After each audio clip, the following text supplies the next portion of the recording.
আসসালামু আলাইকুম রফিক ভাই, আপনার মালটা ভাই সময় মতো পাওয়া যাবেন, কোনো টেনশন করেন না। আচ্ছা ঠিক আছে ভাই, তাইলে রাখি। আসসালামু আলাইকুম। ওয়ালাইকুম আসসালাম রহমতুল্লাহি ওয়া বারাকাতু।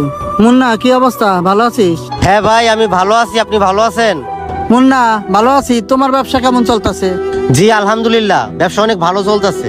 ভাই আপনার হাত ধরেই তো আজকে আমি এই পর্যন্ত আসছি। আলহামদুলিল্লাহ আমার ব্যবসাটা অনেক ভালোই চলতেছে। আপনার দোয়ায় আর আল্লাহর রহমত অনেক ভালো আছি। আমার দিনকাল আর ব্যবসাটা অনেক ভালো যাচ্ছে। তোরা কে কোথায় আছিস? ভাইয়ের জন্য একটা টুল নিয়ে আয়। থাক মুন্না, এইসবের আর দরকার নাই। মুন্না, আমি তো অনেক অসুস্থ। মুন্না, আমার শরীরটা অনেকদিন ধরে খুব খারাপ। তো ভাই ডাক্তার দেখান নাই? হ্যাঁ, আমি ডাক্তার দেখাইছি। ভাই ডাক্তার আপনাকে কি বললো? হ্যাঁ, ডাক্তারের কাছে গেছিলাম। ডাক্তার পরীক্ষা নিরীক্ষা কইরা ওষুধ দিছে। তো ভাই শুধু ঔষধই দিছে, কোনো চেক আপ টেক আপ দেয় নাই? আর কোনো পরীক্ষা নিরীক্ষা করে নাই? ডাক্তার আপনাকে বলে নাই আপনার কি হয়েছে?